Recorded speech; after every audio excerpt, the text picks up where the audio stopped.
Você já ouviu falar ou sabe o que é optometria? Quem faz optometria, a faculdade, é optometrista.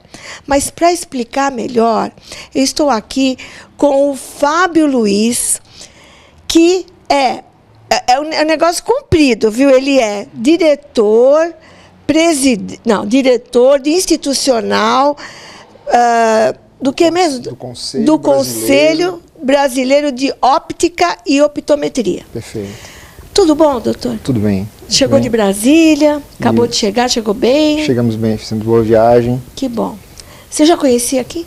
Já conhecia, já tive aqui outras oportunidades, já divulgando, desenvolvendo o trabalho e demonstrando principalmente para as autoridades a importância da atuação desse profissional, demonstrando como que esse profissional atua no ramo do cuidado da saúde visual em outros locais do mundo, como que a Organização Mundial da Saúde e por que a Organização Mundial da Saúde fomenta a atuação desse profissional de forma interdisciplinar com outros profissionais da área da saúde para promover de forma mais eficiente a saúde visual, principalmente no seu aspecto preventivo e de melhor custo-benefício para o Estado e para a própria população.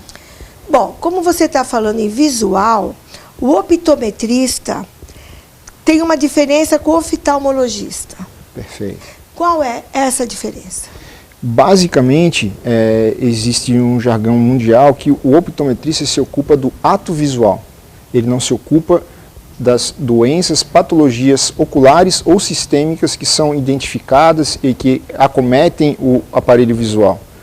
Então, o optometrista ele está habilitado a fazer o seu exame visual, sua avaliação visual, identificar alguns defeitos refrativos. Os defeitos refrativos são os comumente chamados, que a gente tem a miopia, hipermetropia, as causas pressão principais. Alta. Às vezes ele vai identificar também. A pressão alta já é um provável sintoma de uma patologia que aí já vai fugir do âmbito do optometrista, mas ele é treinado dentro da faculdade dele com 5 anos de estudo, dentro de uma faculdade, para identificar essas patologias ou sintomas de patologia, e a partir do momento que ele identifica que aquele olho é um olho que precisa de um tratamento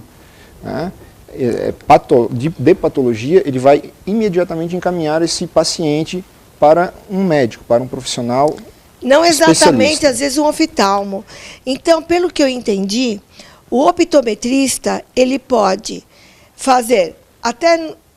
Seria muito bom se no Brasil a gente conseguisse isso, visitar escolas com crianças carentes, porque eu já ouvi dizer que às vezes até a má postura durante a aula pode prejudicar a visão, não é? Sim, sim. Ele vai ver uma série de fatores, né?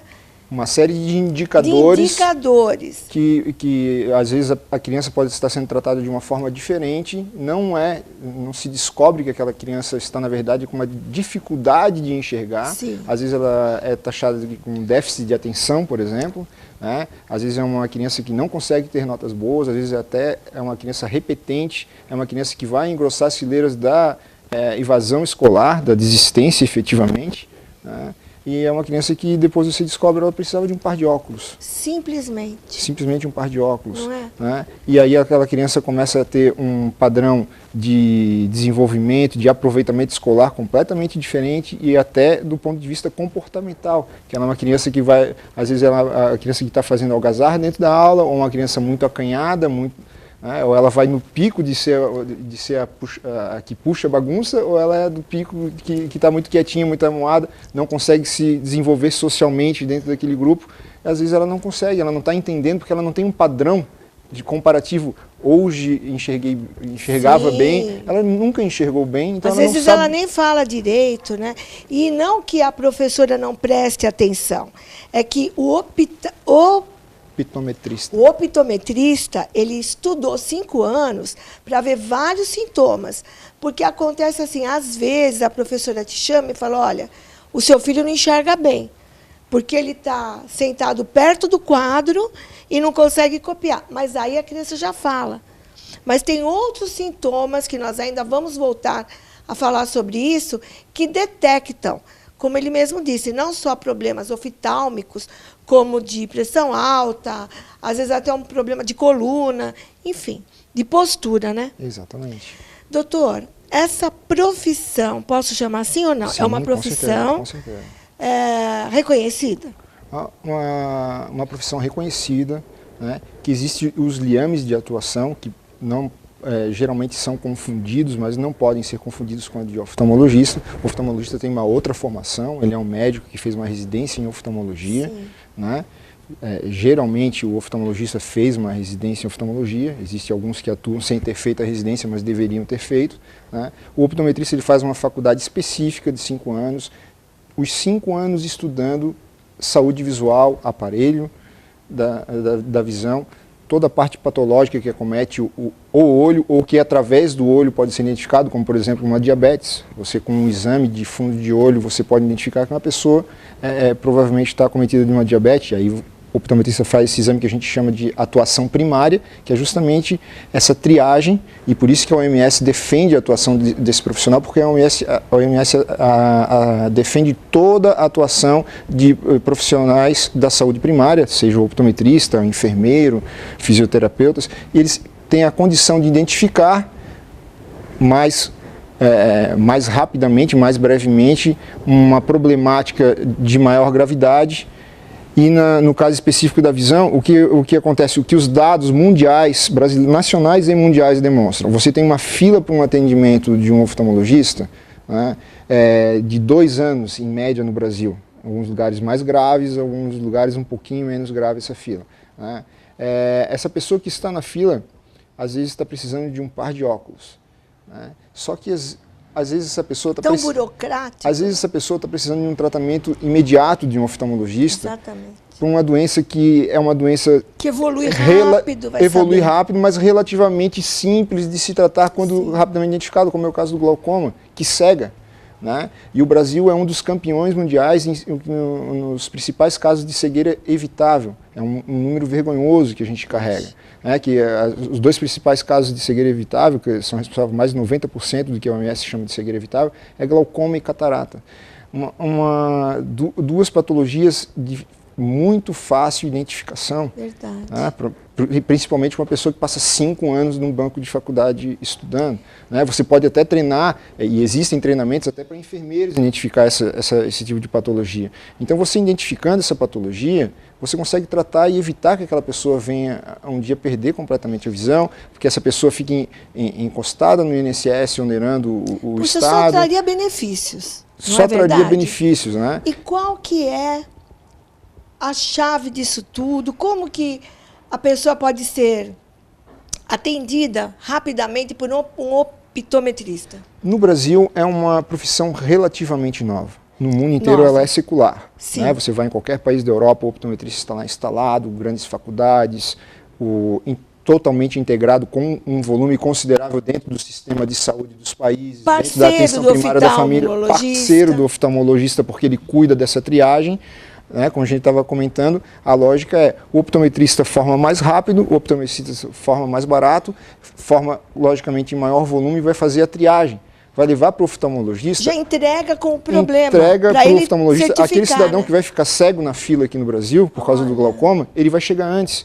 Porque aqueles 90%, 85%, 90% que as estatísticas dizem que tem só problemas refrativos, vão ser atendidos rapidamente pelo optometrista e vão chegar mais rápido no consultório médico, o que efetivamente precisa de um tratamento de glaucoma, de uma cirurgia para uma catarata ou várias outras problemáticas que o médico é o único e exclusivo competente para tratar. Agora me diz uma coisa, como no Brasil é uma profissão recente, como que eu posso falar para minha amiga que tem filho na escola, para o meu amigo que está esperando lá 2 anos para ser atendido por um oftalmo?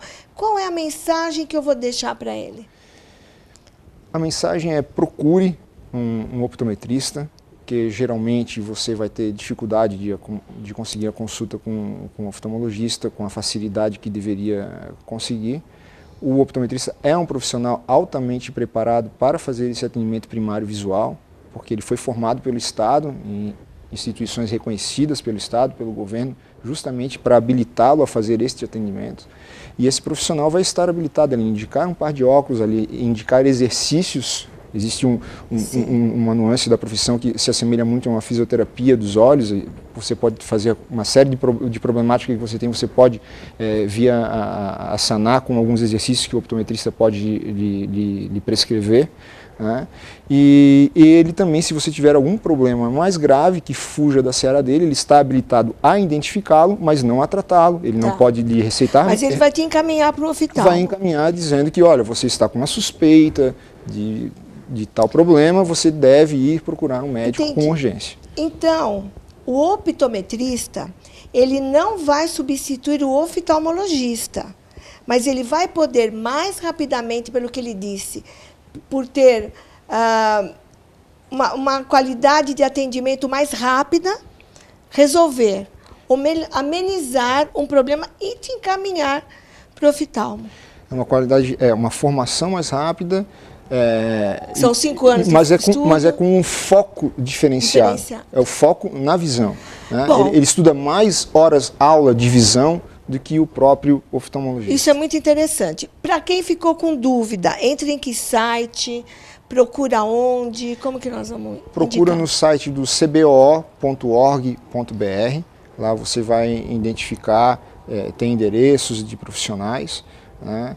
E lá você vai saber também com mais detalhes toda essa diferenciação, o porquê da importância, né? E também dicas sobre você já identificar se sua criança ou alguém, né, alguns sintomas de que às vezes você não... Uns testes que a mãe pode fazer em casa. Exatamente, coisas que... Várias dicas para cuidar da sua saúde visual, que é uma atenção que a gente tem que ter diária, para não deixar as coisas chegarem a um ponto que talvez sejam irreversíveis. Verdade. Né? Eu sei que a garotada que assiste o Sábado Animado me acompanha. Então, se você tem alguma dificuldade visual, avise sua mãe, seu pai, uma pessoa da família e fala para ela que pode, inclusive, entrar no site cenariofeminino.com.br, que o que a gente quer mesmo é ajudar vocês.